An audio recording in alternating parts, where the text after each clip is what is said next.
So hi guys, gagawa ako ng barbecue chicken.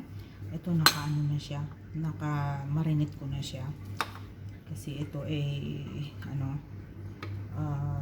iluluto mamaya.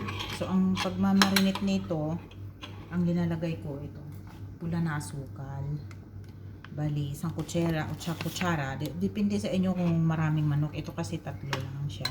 Tapos, lemon. Yan, isang lemon, linagay ko lemon. Tapos, ketchup. Tapos, tomato paste. Tapos, soy sauce.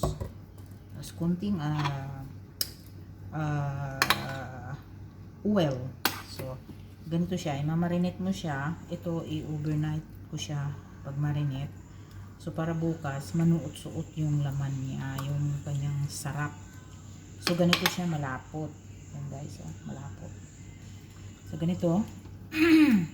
Kung gaano kadami yung ginagawa nyong manok, tsansya na lang. Basta mayroon siyang asukal para masarap, matamis-tamis. Masarap siya. So, ito na siya. Marinate na siya. So, bukas ko ipapakita or mamaya. Itong naluto. So, ito na siya. Salamat!